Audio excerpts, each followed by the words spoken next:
제도로서의 민주주의가 흔들리고 구타는 일은 이제 없습니다. 민주주의가 밥이고 밥이 민주주의가 되어야 합니다. 나라를 나라답게. 자, 2부 시작합니다. 2부는 이재용이 지금 구속 위기잖아요, 이제.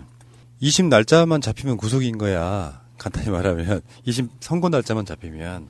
근데 다 하시는 이야기 좀 한번 해볼게요. 보수 언론은 대기업 총수가 감옥에 들어가면 위기다. 대한민국 경제까지 들먹이는데 실제로 이재용, 이건희를 제외하고도 많은 재벌 총수라고 하는 사람들이 감옥에 들어갔어요. 그 회사는 망하지 않습니다. 잘 되죠. 한번 봅시다. 이야기를 해보자고.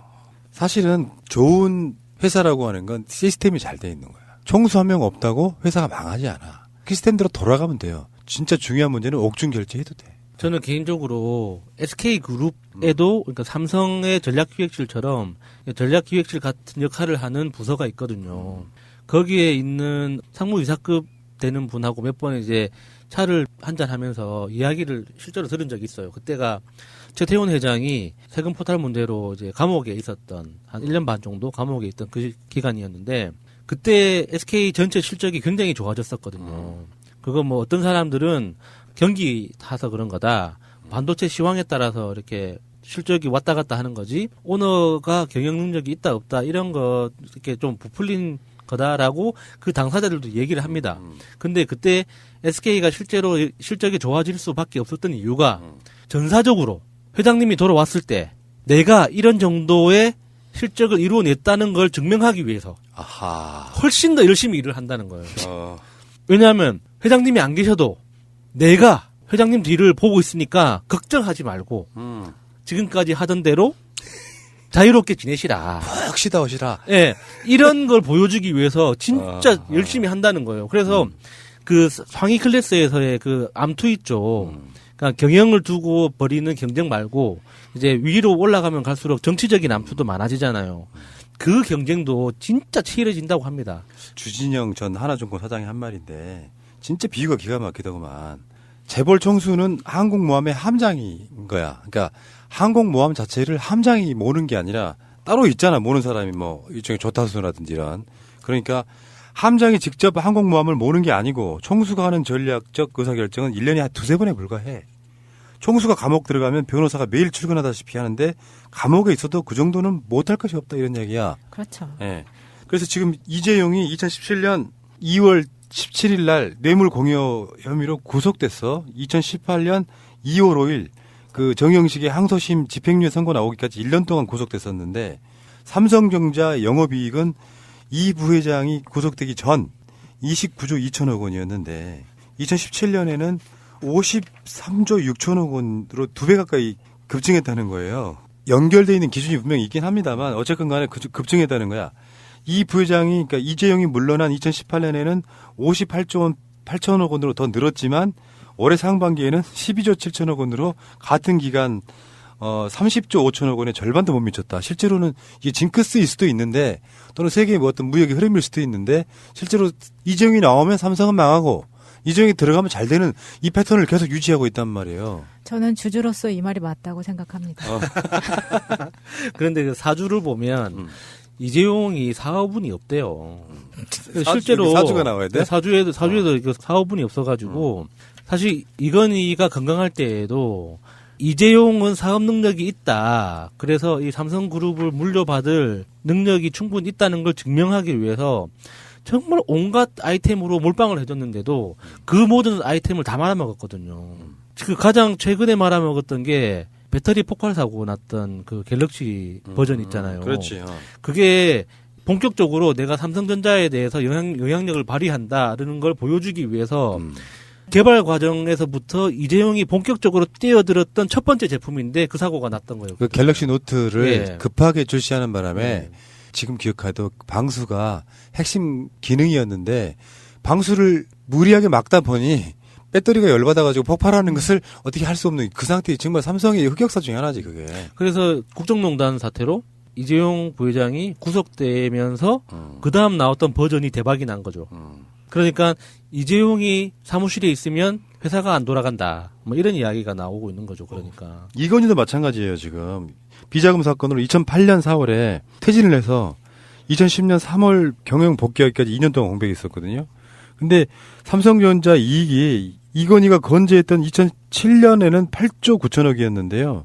경영 공백으로 있던 첫 해인 2008년에는 6조 원으로 줄었대요. 그렇지만 경영 공백 두 번째인 2009년에는 11조 원으로 2배 가까이 급증을 했다. 그러니까 총수가 있고 없고의 차이는 사실상 무의미하다는 게 그냥 보여지는 거고. 잘 만들어진 시스템은 죄진 거 있으면 감옥에 가서 결제하면 되고 진짜 중요한 결정 1년에 한두 번 지들이 하면 되고 나머지는 시스템 잘 만들었고 나오는 거지. 무슨 뭐 글로벌 기업이라고 하면서 총수 한 명이 어디 죽은 것도 아니잖아요. 결제 가능하잖아. 조금 번거롭긴 하지만. 근데 그렇기도 하고 사실 이 지금 삼성 위기라고 말하는 사람들이 대체적으로 삼성한테 떡고물 좀 받아 먹어본 사람들이 주장을 하는 것 같아요. 맞는 것 같고 그런데 이 탑 매니지먼트에서 일을 하는 사람들이 특히나 삼성 같은 경우에는 전문 경영인이 아니고 이재용 같은 경우에는 그야말로 적볼 경영으로 인해서 나한테 순번이 와서 그렇게 회장이 된 사람이기 때문에 이 사람이 그 자리에 있는 것과 애플의 스티브 잡스가 나와서 하는 것과는 처음부터 밟아온 사람과 순번대로 들어온 사람의 차이 같은 거죠. 그래서 표현 좋다. 순번대로 들어온 사람. 랜덤? 그래서 내가 아들로 태어났기 때문에 물려받았을 뿐인 사람하고는 분명한 차이가 있기 때문에 이 사람은 그냥 본인이 잘못을 했으면 감방 가서 충실하게 복역을 하고 그 안에서 결정할 게 혹여나 생긴다면 변호사 접견과 함께 해도 된다. 이 그 주진영 대표의 말이 100% 맞다고 생각합니다. 그렇죠. 그러니까 지금 이재용 부회장이 저지른 죄가 많다 보니까 이야기가 복잡하게 들리지만 간단한 거잖아요. 세금 안 내고 재산 물려받으려고 여리저리 꼼수를 쓰다가 들킨 거예요. 그러면 잘못했으면 잘못한 만큼만 책임지면 되는 거거든요. 이게 자신이 가진 재산이 수십조 원이니까 거기에 비례해서 수십 년을 살라는 것도 아니고 우리나라 형법에서 규정된 만큼만 책임을 지라는 건데 그걸 싫다고 또 지금까지 여러 가지 꼼수를 쓰다가 이렇게 시간이 질질질 끌려온 거잖아요. 맞아요. 만약에 처음에 들켰을 때 딱 들어가서 3년 살고 나왔으면 가석방으로 지금 나왔을걸요? 깔끔했지. 예, 깔끔하게. 근데 이제 들어가면 또 언제 3년을 보내냐고. 그리고 이 삼성 재판 같은 경우에는 이게 우리가 촛불을 든 이유 중에 하나거든요. 그런데 만약에 이 사람이 그래도 풀려났다. 어떤 법리에 의해서 풀려났다. 이렇게 된다면 우리가 왜 촛불을 들었는지 또 한번 무력하게 만드는 거고 이게 바로 유전무죄의 대표적인 사건이 되는 거잖아요. 이런 거 막으려고 촛불 들어서 문재인 정부가 들어왔을 때 똑바로 판결을 해야 된다고 생각합니다. 알겠습니다. 자, 유시민 작가가 김어준 뉴스공장 나와서 한 말이죠. 난 그게 역시 그 네임드가 유시민 같은 빅마우스 뭐 이런 사람들이 하는 말 이런 것들이 저는 영향력은 진짜 크구나라고 생각이 든 게요. 이야기 요지를 한번 볼까요? 조국이여 너무 슬퍼 마라. 그때보다 더 심했던 나도 있다. 국무위원 인사청문회 제도가 도입되고 내가 그 첫 번째 타자였다. 그리고 이틀 했다. 청문 보고서도 채택이 안 됐다. 지금 조 후보자에 대해선 감정이입이 잘 된다. 자기 입장인 것 같고요. 다음에 국민들 65%가 반대할 정도로 내가 뭘 그리 잘못했냐. 내가 그렇게 비리가 많았냐. 5,000원짜리 적십자 회비 매년 내다가 몇 번 빠뜨린 적이 있다. 그건 출마 때문에 이사하느라 빼먹었다. 뿐만 아니라 헌혈도 몇 번 안 했고 주차 과속 딱지를 3년간 13번 끊었다. 연말 정산 잘못해서 32만 원 덜 낸 게 밝혀져서 나중에 냈다. 나를 때리면 노무현 정권을 때리는 거였다. 이런 이야기도 했고요. 언론이 지금 하는 거랑 똑같네요. 장관은 국민 주권으로 탄생한 뽑힌 대통령이 모든 일을 혼자 할 수 없으니까 행정부처를 나눠서 국무위원에게 맡기는 거다. 대통령 인사권인데 자유한국당이 한나라당 시절에 인사청문회를 해야 한다고 노무현 대통령이 그럼 해주라고 해서 2005년에 법이 만들어져 2006년에 시작된 것이다. 청문 절차는 2대. 그 사람을 보고 대통령이 지명한 대로 임명장을 줄지 안 줄지는 그때 판단하는 거다. 여론이 안 좋거나 부적격이라는 인식이 많은데도 대통령이 임명하면 그 부담을 떠안고 임명하라는 거다. 실제 기능은 전쟁터다. 자질과 능력을 검증하는 자리보다는 그 후보자의 약점을 들춰내 대통령과 정부를 공격하는 무대로 쓰이고 있다. 그 목적으로 한나라당 시절에 요구했던 거다. 취지대로 한나라당이 운영하고 있는 거다. 청문 보고서 마음에 안 들어 채택 안 하고 대통령 임명하면 국민 무시라고 하는 거다. 말 하나하나가 다 처음 들어본 말은 아닌데 맥락이 너무 좋네요. 그러니까 저는 유시민 전 장관 라디오 인터뷰를 들었는데 가장 귀에 꽂혔던 건 인간이 무섭다라는 표현이었는데 조국 후보자를 둘러싼 이 광풍 같은 이 사회 분위기를 보고 앞으로 이제 훌륭한 사람들은 어디선가 지금 잘하고 있을 거 아닙니까? 경력을 쌓아가고 자기 그 관리를 하면서 이렇게 뭔가 자기 삶을 만들어가고 있을 텐데 다음 정권에서든 뭐 그럴 일은 없지만 뭐 진짜 불행한 상상을 한다면 우리가 저쪽으로 정권이 넘어가서든 굉장히 국민을 위해서 일을 잘할 수 있는 사람이 이제 대통령이 손을 뻗어요. 당신이 장관 한번 해달라. 누가 하겠습니까? 안 하지. 앞으로 진짜 힘들 이런 거야. 식으로 그 당사자뿐만 아니라 가족과 친척까지 다 드립답하고 거기다 부모님까지 다 입방아에 오르내리게 이렇게 온 가족을 드립답 해놓으면 앞으로 대한민국이 아무리 훌륭한 인재를 키워놓은들 그 인재가 내가 이 사회에 입은 혜택이 많으니까 보답하는 측면에서 내가 한번 봉사를 하겠다라고 나올 수 있는 사람이 누가 있겠어요. 어떤 사람이든 현미경으로 들여다보면 어디선가 먼지가 있고 어디선가 흠이 있는 거예요. 그런데 그 흠을 현미경으로 100배, 2000배, 1억 배로 막 확대해서 들여다보면서 이 사람이 이렇게 더러운 인간이라고 이렇게 이야기 떠들기 시작하면 그러니까 대한민국뿐만 아니라 전 세계 어느 인간이 공직에 나가서 일을 할 수 있겠냐고. 유시민 작가가 지금 한 말들은요. 사실 유시민 얘기 듣고 싶었던 이야기예요. SNS 가니까 유시민은 지금 뭐 하냐? 왜 조국 안 돕냐 하고 막 뭐 쌍시욕하면서 막 욕하시는 분들이 있더라고요. 거기에 보니 돕는다 이런 차원보다 그런 경우를 똑같이 당해본 사람으로서 이야기하는 것 같은데요. 서울대 촛불 집회에 대해서는 이렇게 말했습니다. 의사표현이라고 할 수 있다. 그런데 의사표현을 막고 있냐? 권력으로 이 문제 제기를 틀어막고 있냐? 지금 여론은 압도적으로 조국에게 불리하고 대통령에게 비판적이다. 언론에서는 팩트가 아닌 기사를 쏟아내면서 조국을 공격하는 이 마당에 나 같으면 안 할 것 같다. 그러니까 촛불 집회를 이야기하는 거예요. 나 같으면 안 한다. 조국 신통치 않네 이럴 것 같다. 이런 정도로 하는 거지. 지금 이자들이 무슨 박근혜나 이명박 때처럼 뭘 못하게 틀어막고 있는 상황도 아닌데 촛불 집회까지 나와가지고 그림 보여주는 것 자체가 합당하지 않다 이런 이야기고요. 재밌는 얘기도 나왔어요. 그리스 고전 비극과 닮았대요. 조국 후보자가. 그쪽 한번 읽어주세요. 그리스 고전 비극 주인공들이 다 잘 나가는 사람들이다. 유복한 집안, 16살에 서울대 법대를 들어가고 26살에 교수가 되고 잘생겼고 논문도 많이 쓰고 키도 크고 얼굴도 그렇고 부인이 돈도 많대.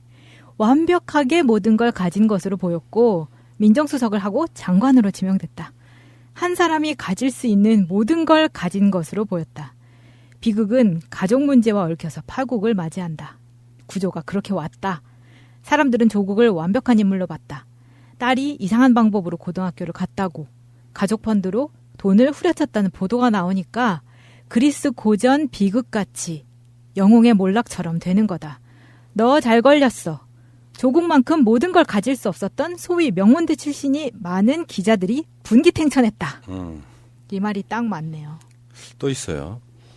한국 사회에서 오랜 세월 동안 기득 세력을 누린 기득권들에 대해 함부로 까불지 마라. 너가 탈탈 털어서 먼지 안 날 정도로 완벽한 게 아니면 이런 일들에 대해 헛소리 마라. 누구든 조국처럼 기득권에 도전한 사람 중에 먼지 안 날 사람만 해라. 건방지게 그렇지도 못하면서 그렇게 해온 조국은 완벽하지 않다는 게 탄론한 것이다. 그렇게까지 훌륭하지 않다는 사실만으로 조국은 죽어야 한다. 그래야 앞으로 대들지 않는다. 그렇게 해석한다. 이건 이제 노무현 대통령 죽이기에 맥락은 같은 거예요, 이게. 이게 저들이 원하는 거예요. 그래서 이번 싸움에서 절대로 지지 않아야 하는 이유도 이거거든요. 앞으로 우리는 어떤 후보도 내지 못할 겁니다. 그렇다면. 다음에 검찰의 압수수색 부분도 언급을 했습니다. 그건 야수님께서 한번 읽어줘봐요. 충정은 이해하나 심한 오보였다고 본다. 피의자 신분으로 전환될 수 있다는 암시를 주면서 조 후보자 스스로 물러나게 하려는 거다. 압수수색은 혐의가 드러날 때 하는 거다. 저는 윤석열 검찰총장이나 검사들의 의도는 모르겠다. 객관적으로 드러나는 상황을 보면 흔한 스릴러 장르를 바꾸고 있다. 조국이 직접 책임을 질 건 없는데 광범위한 압수수색을 했다. 가족들이 별건 수사를 통해서 가족들을 입건하고 포토라인까지 세울 수 있다. 악당들이 주인공을 제압 못할 때 가족을 인질로 잡는 거다. 이쯤에서 네가 안 물러나면 가족을 건드릴 수 있다는 암시를 준 거다. 저지를 쓰려다. 예. 특별히 뭐 처음 듣는 이야기는 없는데 이게 유시민 이사장이 이런 얘기를 하니까 상당히 와닿네요. 이런 식으로 나서 주는 게 중요합니다. 지금 이 분위기였다고 하면 유시민 이사장도 엄청난 비난이 쏟아지겠지만 지금 제가 봤을 때 포털 등의 분위기는 여론이 지금 반전되고 있거든요. 조국 힘내세요가 직접 보여주는 그 의미가 있단 말이에요. 국민들도 위기감을 느끼기 시작하고 있는 게 아닌가 싶고요. 조국 힘내세요란 말밖에 없네 진짜 이 상황에서는. 개 털리듯이 털리고 있는 상황이잖아. 정말 해도 너무합니다. 그 노무현 대통령이 검찰에 소환돼가지고 이렇게 막 논두렁식에 뭐 이런 신문 기사가 막 가짜 뉴스가 나오던 그때의 보도량보다 많아요 지금. 조국 후보자를 둘러싼 기사 보도량 자체가 그때보다 지금 훨씬 더 많아지고 있다고. 이게 정상적인 거예요. 실제로 만약에 만에 하나 조국 후보자한테 어떤 문제가 있다고 쳐요. 그러면 조국 후보자 한 사람 때문에 대한민국이 뭐 잘 되고 못 되고 잘 되고 망하고 이런 문제인가요? 그럼 나머지 6명 장관급 후보자들 청문회는 그 사람들은 뭐 청문회 안 해도 돼요?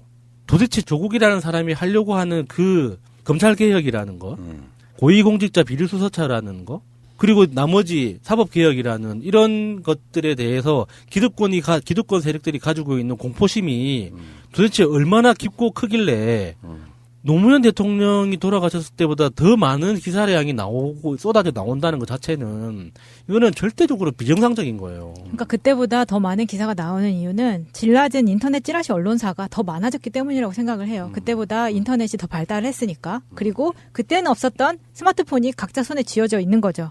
그래서 한 12, 13년 전과 확실하게 다른 점은 우리 각자 스스로가 팩트체크를 할 수 있게 됐다는 건데 정보를 가용할 수 있기 때문에. 그런데 사실 스스로 모든 팩트를 체크하기는 힘들거든요. 그렇기 때문에 새날이나 뉴스공장을 들으시면 그리고 주위에 많이 전파를 해주시면 그 사람을 하나하나 본인이 설득하기 힘들기 때문에 이런 방송의 스피커를 키워줘야 된다고 생각합니다.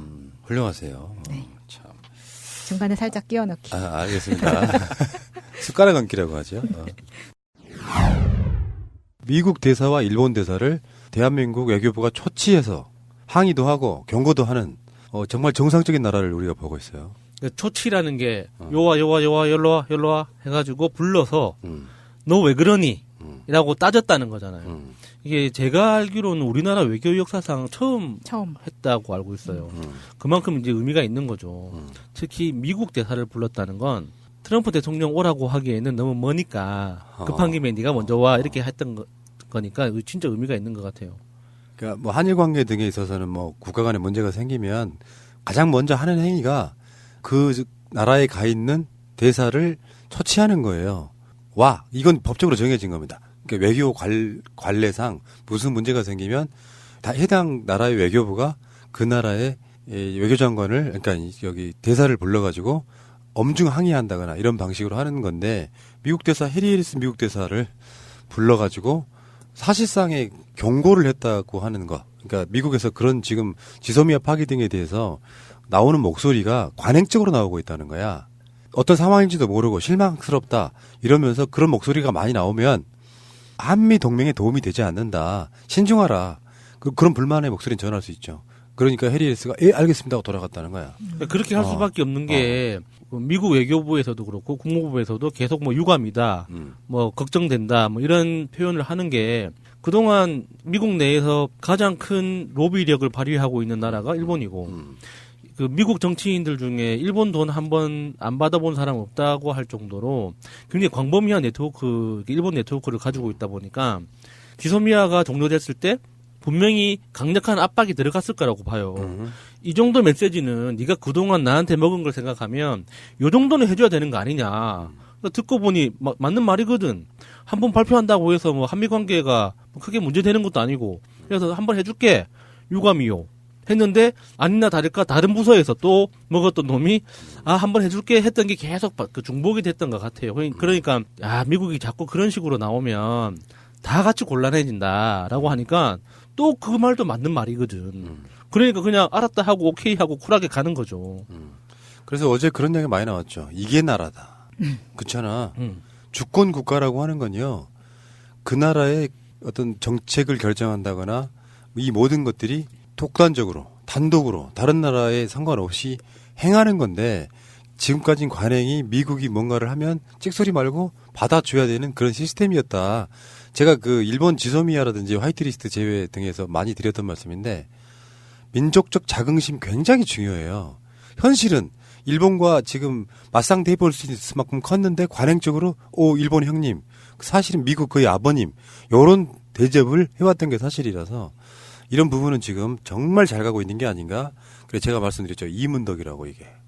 실제로 촛불은 그런 의미잖아요. 국가라고 하는 것이 어떤 특정 개인이나 소수 집단들에서 움직여지는 게 아니라 시스템으로 움직여지면서 사실상 국민이 주권을 행사해야 되는데 촛불 혁명이 이루어지고 나서 정권이 바뀐 뒤에도 일본 관계, 미국 관계가 그대로 있다면 그건 문제 있는 것이죠. 사실 이 한미일 관계에서 해리 해리스의 초치는 해리 해리스가 사실 일본계 미국인입니다. 아버지가 미국 사람이고 엄마가 일본 사람이에요. 그래서 저는 여기에 더 의미를 두고 싶네요. 그래요? 알겠습니다. 그 일본 방사능이요. 엄청 상태가 심각하다고 느끼는 게 우리는 일본이 양심적으로 방사능 관리를 하고 있을 거라고 믿어왔던 측면이 있잖아요.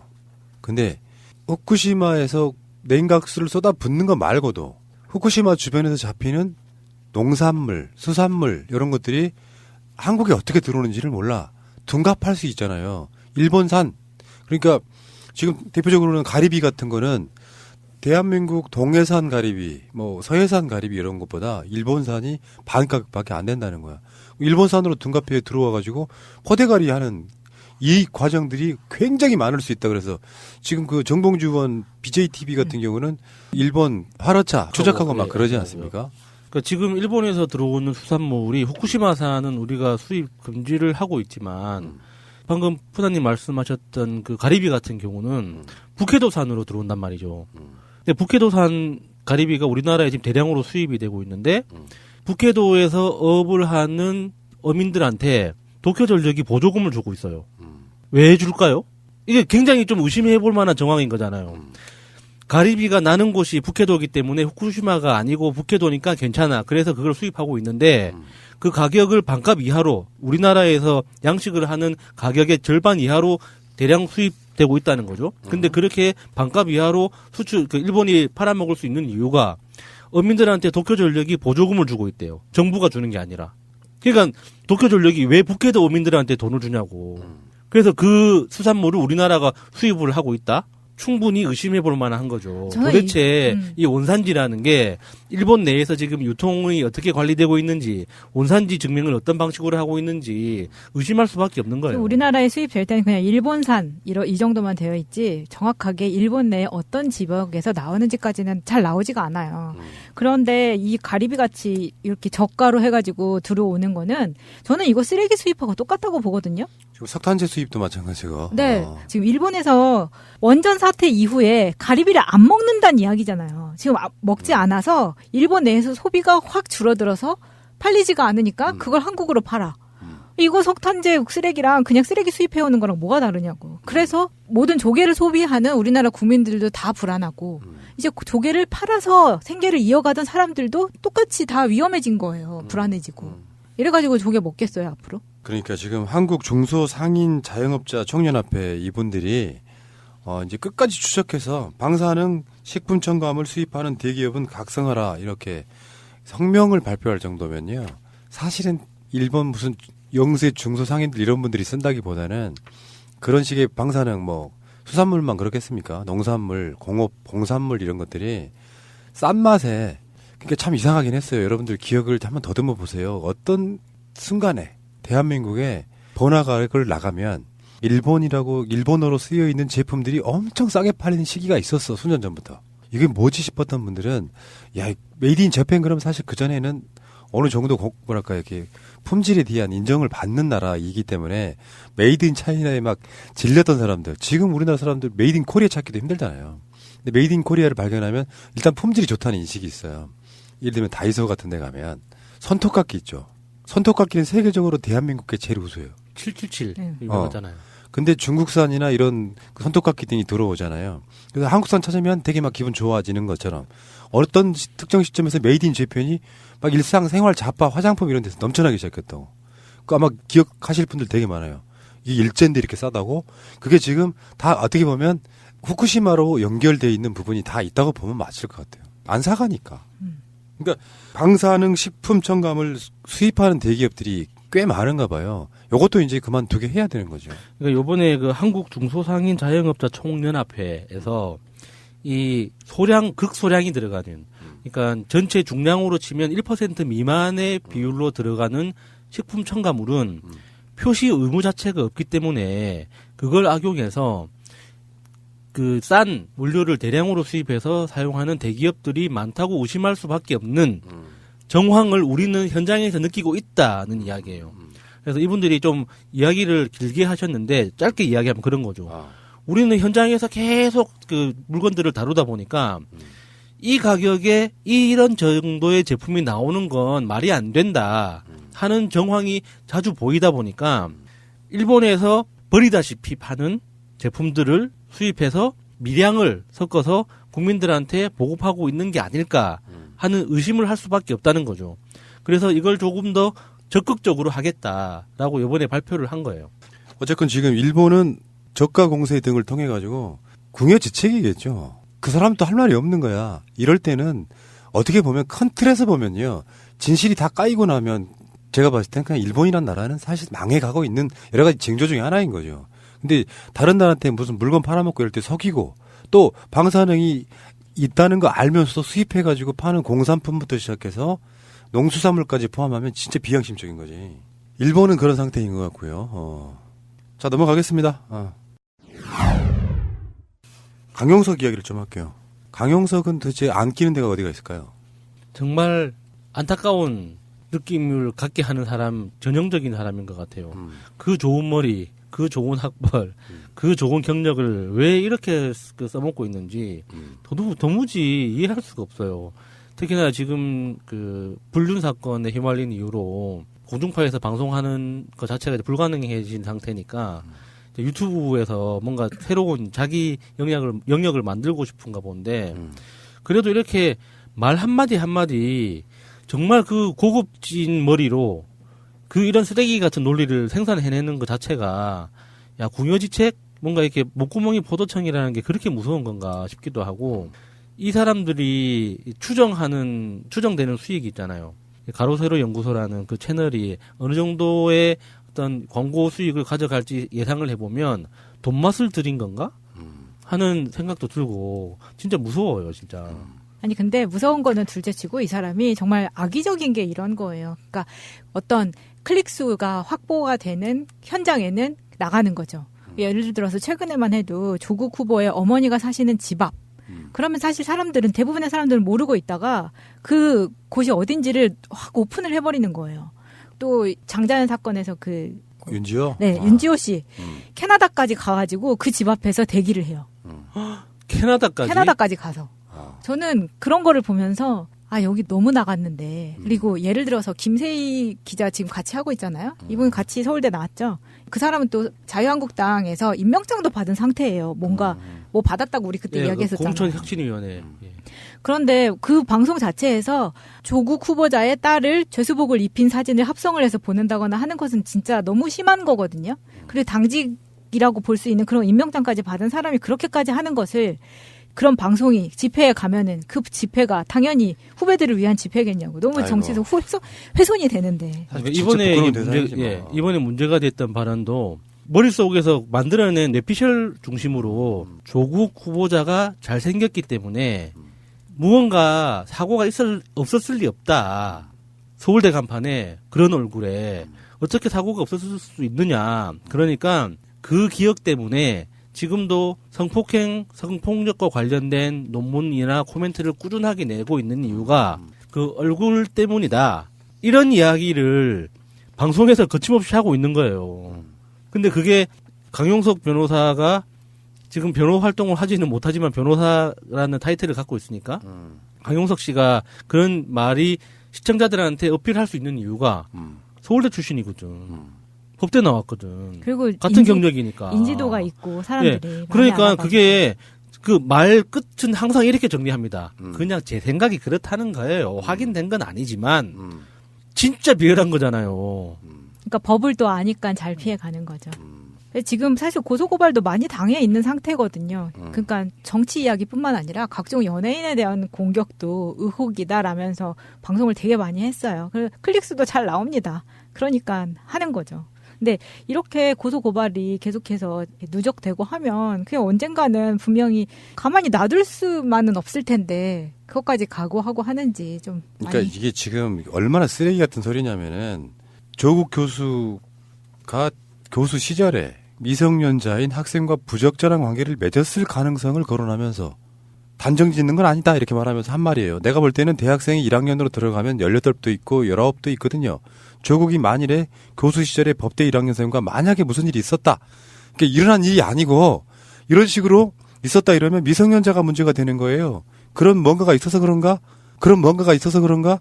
약간 그런 아 싫어. 미친놈이지 이게 합리적인 의심. 그러니까 이런 식으로 해가지고 조국 후보자를 흠집내는 데 있어서 얘는 그냥 내가 보기에 멘탈이 완전히 나간 그런 케이스 같아요. 황당하죠. 아니야, 할 말이 없어졌어요. 근거도 없고 합리성도 없고 그냥 갖다 붙이면 이런 식으로 만약에 강용석이 털린다고 하면요. 얘는 아마 대한민국의 얼굴을 못 들고 다닐걸요. 하는 짓거리가 그런 거잖아. 그러니까 나는 이게 대학을 어디 나왔냐에 중요한 부분이 아니라 인성의 문제, 인간성의 문제, 어떤 교육의 문제 이런 것들이 저는 다 종합적으로 봐야 되는 부분이라고 생각하거든요. 그냥 미친 것 같아요. 얘는 보면. 그러니까 지금 민주당에서도 허위 조작 정보 대책 특별위원 회를 만들어 가지고 이런 거짓 뉴스, 가짜 뉴스를 고의적으로 생산해내는 이런 채널들을 이제 모니터를 하고 있어요. 그런데 막상 고발을 하려고 하면 강용석처럼 너무 모범적인 케이스를 잘 만들어주는 거예요. 거짓말 앞에 쫙 풀어놓고 이게 사실이라는 건 아니고 이런 이야기가 내가 오는 길에 들었습니다. 그리고 내가 생각해보니까 그럴 수도 있을 것 같더라고. 요렇게 딱 마무리를 해버리면 사실 어떻게 고발할 방법이 없어지는 거거든요. 이게 우리가 그 진보 팟캐스트 채널에서 우스갯소리를 하던 거잖아요. 그러니까 말 자체가 말도 안 되는 허무맹랑한 이야기를 농담처럼 던져놓고 그렇다고 합디다 하는 식으로 농담처럼 했던 이야기가 이게 완전히 이제 뒤집어져가지고 어떤 한 사람을 완전 난도질을 해놓고 그리고 어떤 말도 안 되는 음모에 빠뜨려 놓고 근데 그게 뭐 확인된 건 아니지만 그렇다고 하대요. 이렇게 마무리를 그 1시간 내내 욕하고 마무리 1분을 그렇게 해버리면 법적으로는 아무 책임이 없는 상태가 되는 거거든요. 그러니까 이게 그 강용석이 너무나 법을 잘 알기 때문에 그걸 모범적으로 딱 만들어주니까 민주당에서 모니터링하고 있는 10개가 넘는 그 채널들도 사실상 가짜뉴스를 고의적으로 생산하고 유포를 하고 있는데도 불구하고 막상 고발을 하려니까 혐의를 딱 단정 짓기가 힘들어지는 계속 반복되고 있는 거예요. 의혹 제기라고 하는 것도 어떤 사회적 수준이라는 게 있어요. 나는 일반 유튜버들도 그런 짓 하면 안 되지. 아무 근거도 없는데 그냥 그랬을 수 있다는 단정 짓고 그랬대 하는 어떤 뉘앙스를 주는 거지. 예를 들면 조국 후보자에 대한 그 여배우와의 관계 이런 거 있잖아요. 그것도 보면은 예를 들어 어떤 행사장에 같이 데리고 갔대. 그거 하나만 갖고 김용호 같은 놈들은 어떤 깊은 관계인 것 같은 뉘앙스로 이야기를 해버린단 말이에요. 지금 차제에 이런 놈들은요. 법을 바꿔서라도 굉장히 엄한 처벌을 해야 돼요. 그 모든 게 다 그런 식인 거잖아. 일반 세간에는 싫어하면 어쩔 수 없이 문재인 대통령 같은 사람도 막 의혹 제기해가지고 뭔가 관계가 있고 무슨 뭘 했고 이런 식으로 해서 그거를 자신들이 짜맞추다 보니까 봐봐 옛날엔 저렇게 했었고 하다 보니 그게 사실인 척 돼버리는 건 일반 사회인들도 마찬가지입니다. 일반 사회인들도 그런 방식으로 왜 어떤 사람 하나 바보 만드는 거 쉽잖아요. 저 사람 어떻게 했대 처음에 이런 얘기들 있잖아. 쟤 싸가지가 없대. 헨젤과 그랬대. 그러니까 싸가지가 없대로 시작한 말에 더 싫어하는 사람이 한 숟갈 더 얹어요. 인간성 쓰레기라고. 그러다가 얹다 보니까 내가 말이야 예전에 저 대상자가 어떤 젊은 여자랑 가는 걸 봤어. 그러면 이제 그게 또 하나 더 얹기 시작하는 거예요. 저 여자랑 젊은 여자랑 관계가 있대. 봐 인간성 쓰레기지. 이런 식으로 계속 얹기 시작해서 진짜 악마 만들어 놓는 경우가 사실은 주위에 많습니다. 지금 방송 들으시는 분들은 나는 아니야 하실지 모르겠지만 근데 이걸 주도하는 놈이 명색이 서울대에 나온 변호사의 국회의원 출신이야. 얘는 내가 봤을 때는요. 대한민국 사회에 거의 해충 같은 자예요. 라고 생각한다. 오는 길에 누가 그럽디다. 해충이라고. 예. 그냥 틈새 시장을 잘 잡은 것 같아요. 그리고 보면은 조회수는 높은데 거기에 욕하러 들어가는 사람도 많거든요. 그런데 이제 본인 스스로들은 굉장히 네임드라고 생각을 했었나 봐요. 그래서 지난주 고대 집회 때 와서 자판을 깔았는데 학생들이 누군지 몰라보는 거예요. 자기들이 가로세로 연구소다 뭐 이렇게 이야기를 하면서 했는데도 물론 거기에 자판 까는 것은 허용되지 않아서 쫓겨나긴 했어요. 그거 가지고 나중에 되게 섭섭했다 뭐 이런 이야기들을 하더라고요. 그러니까 어떻게 보면은 지금 그렇게 큰 사건을 저질러 놓고 사실 아이들을 생각해서라도 그런 거는 하면 안 된다고 생각하거든요. 그냥 본인의 생활을 위해서라도. 그런데 그런 것마저 다 내놓을 만큼의 승부를 걸고 있는 거 아닌가. 뭔가 더 큰 목표와 지향점이 있는 것 같습니다. 아, 알겠습니다. 자, 그 가운데 가짜뉴스라는 게 강용석만 그러고 있는 게 아니죠, 지금. 민주당에서는 얼마나 심각하게 느꼈으면은 민주당 허위 조작 정보대책위원회가 있어요. 박광원 의원이 26일 날 유튜브 11개 채널에서 생산된 13개의 허위 조작 영상 그리고 포털에 18건, SNS에 151건, 커뮤니티에 116건 등을 통해 가지고 허위 조작 정보로 재생산하고 있다 그래서 법적 조치 이 부분이 지금 들어갔거든요. 그러니까 강용석은 살짝 빠져나가겠지. 어떤 별 문제가 없는 것처럼 해서 빠져나가겠지만 이건 좀 심각하다 이런 생각이 들어요. 특히 요즘 가짜 뉴스를 만들어내는 그 기술력이라고 해야 되나? 그게 너무 정교해지고 있어가지고 특히나 그 가짜 사이트 만드는 실력자들이 굉장히 많이 늘어나고 있어요. 링크를 타고 딱 들어가 보면 멀쩡한 신문사 사이트 같은데 그게 통째로 하나의 이미지인 경우가 굉장히 많거든요. 그걸 가지고 이제 어르신들 낚시를 하는 경우가 많아요. 카톡이나 페이스북 메시지로 보냈을 때 딱 클릭해서 보면 전체적인 외부 디자인 자체가 정상적인 신문사처럼 보이니까 신문 그 기사 내용이 좀 그럴듯해 보이는 그런 것들도 굉장히 많거든요. 근데 알고 보면 내용이 전부 다 가짜 거짓말인 경우도 있고. 자, 그 가운데 곽상도는 아마 이게 무슨 뭐 이 사람이 민정수석 출신이잖아요. 가짜뉴스 대표적인 생산범 아니에요 지금? 포르쉐도 곽상도 입에서 나온 거죠. 그 전에 문재인 대통령 따님 문다혜 씨 이야기는 지속적으로 지금 허위 정보를 퍼뜨리면서 뭔가 있는 것처럼 이야기하고 있고 서울시에서도 이게 곽상도가 문제가 됐더라고요. 서울 시립 청소년 활동진흥센터에 위탁해서 청소년 참여위원회를 운영하고 있는데 2013년 한영외고 3학년이던 조 후보자 딸이 그해 3월부터 10개월가량 진행된 구기위원회에서 활동하다가 2014년 1월 25일 날 박원순 시장으로부터 활동 인증서를 받았는데 이게 19번 중에서 15번 불참했는데 인증서를 줬다. 이게 지금 의혹제기거든요. 조국 후보자의 딸이 특혜를 받았다. 이거 아닙니까? 여기에 대한 답은? 너무 가소로우니까 뭐라고 할 수가 없네요, 진짜. 그러면 곽상도 의원뿐만 아니라 자유한국당 의원 자녀들의 학업 성취도, 학생 기록부를 싹 다 뒤져가지고 얘 이날 왜 조퇴했습니까? 진짜 아팠어요? 아픈 거 확인했어요? 이런 식으로 따지기 시작하면 대한민국에 살아남을 사람이 어디 있어요. 곽상도 의원이 지적한 게 뭐 합리적인 의심이라고 쳐. 그래서 뭐 어쩌라고 그래서. 아이들이 청소년들이 여러 가지 그 사회 경험 중에 서울시에서 운영했던 프로그램에 참여했다가 출석률이 저조했는데도 그러면은 출석률이 저조한 그 학생만 인증서를 받았다면 문제가 되겠지. 근데 서울시 직원이 이야기하는 게 참여한 사람은 다 받았다. 출석률과 상관없이 다 받았다. 참여했으면 다 받았다. 그게 학생들한테 격려하는 의미로 주는 거기 때문에 그걸 과도하게 그 규정을 들이대지 않는다. 그렇게 이야기를 하고 있거든요. 그게 너무나 당연하고 상식적인 거잖아요. 근데 거기에다가 청소년 시절에 그 활동을 문제 삼아서 그러면 그걸 아빠 덕분이라고 또 그 덮어 씌우려고 하는 거잖아요. 이게 뭐 얼마나 대단한 거라고 아빠 빼까지 쓰겠어요. 지금 곽상도 의원이 굉장히 악의적인 면이라는 거예요. 이런 게. 이러라고 준 국회의원이 아닌데 남 뒷조사만 하면서 본인의 과오를 이런 식으로 덮으려고 하는데 국민들은 똑바로 기억합니다. 곽상도가 지금 무슨 짓을 하고 있는 건지. 서울시에서 청년활동진흥센터에서 위탁해서 청소년 참여위원회를 운영을 하는 것은 제가 서울시에서 하는 여러 가지 인턴을 이력서에 쓰기 위해서 다양하게 해봤기 때문에 압니다. 이거 그냥 주는 거예요. 이거 뭐 대단하다고 서울시에서 봉사활동 인증서 주는 거요? 이거 가지고 어디다 써먹는다고 해서 그 회사에서 가점을 주거나 그 학교에서 가점을 주는 게 아닙니다. 마치 이렇게 논란이 될 것 같은 것만 그냥 막 던져가지고 서울시에서도 관계자가 인터뷰했잖아요. 답변 제대로 했다고. 처음에 25명을 선정을 했는데 4명이 오리엔테이션에 참가하지 않고 그냥 사퇴를 했다. 그래서 이틀 뒤에 추가 모집을 실시를 했다. 그래서 됐는데 뭐가 문제냐고 도대체. 이런 식으로 곽상도 의원은 국력을 낭비하지 마시고 본인이 할 수 있는 국회의원다운 일을 하시라고요. 이게 양아치잖아요. 양아치라고 합디다.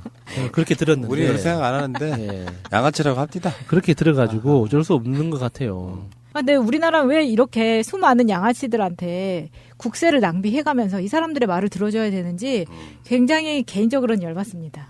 동의합니다. 오다가 들었는데 많은 동네 사람들도 열받아 하더라고요.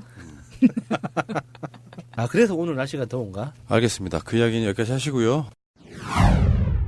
민변은 정확히 말하면 민변의 그러니까 민주사회를 위한 변호사 모임 소수자 인권위원회에서 한 말인데 이제 지금 조국 후보자 관련한 많은 분들이 뭐 민변까지 왜 저러냐 이렇게 하실 수도 있는데 조국 후보자가 정책을 한번 발표한 게 있잖아요. 거기에 정신질환 정책은 정신장애인의 혐오와 차별을 조장하는 그런 정책이다 이렇게 그 이야기거든요. 그러니까 조국 후보자가 뭐라 그랬었냐면은 범죄를 반복하는 정신질환자를 국가가 적극 치료하여 국민들이 불시에 범죄 피해를 입는 일이 없도록 하겠다. 이런 이야기를 했기 때문에 결론적으로는 최근에 조현병 환자분들이 대형 사건을 친 것에 대한 이제 법무부 장관으로서의 자기 정책을 이야기하는 건데 여기에 대해서 정신장애인 혐오 차별을 조장하는 거다. 이렇게 반론이 나오면 민변이 잘못하고 있다고 해서 갖고 온 아젠다는 아니고 이런 것들이 검증되는 과정에 있어야 된다는 이야기 하는 거예요. 네, 그러니까 저는 개인적으로는 민변이 그 표현한 그 방법 자체가 마음에 들지는 않지만 이런 것들을 가지고 싸워야 하는 거죠. 사실 뭐 조국 후보자의 가족들, 뭐 동생들, 동생의 와이프 전처가 뭐 어쨌느니 그게 사실 조국 장관 후보자가 앞으로 할 일하고 무슨 관계가 있다는 거예요. 만약에 그 과정에서 진짜 불법이 있었다면 따져야 되는 거지만 그런 것도 아니고 조국 장관 후보자가 그럼 이런 혼란한 틈에도 불구하고 계속 정책적인 어떤 약속을 계속 발표를 하고 있잖아요. 그 중에서 이제 민변이 들어보기에 조국 장관 후보자가 인권 감수성이 부족해 보인다 비판할 수 있죠. 그러면은 후보자는 장관이 돼서 그 의견 수용해서 고쳐서 하면 되는 거지. 맞습니다. 그런 목소리들이 들어가면서 장관직을 더 합리적으로 수행할 수 있게끔 만들어주는 그 과정이 청문회에 지금 돼야 되는 거 다른 차원 때문에 제가 이 얘기를 갖고 왔는데 내용이 맞고 틀리고는 전 차치하고요. 그러니까 민변 소수자 인권위에서는 뭐 여러 가지 이야기들을 했습니다. 그렇다 보니까 여기에 대해서 정책 검증을 하라고 하는 흐름상은 맞는 이야기예요. 이게 지금 맞는 이야기인데 민변까지도 공격하실 필요는 저는 없다고 생각합니다. 사실 이분들 목소리 자체가 들리지도 않는 상태. 지금 이 상황은 그런 상황이 아닌가.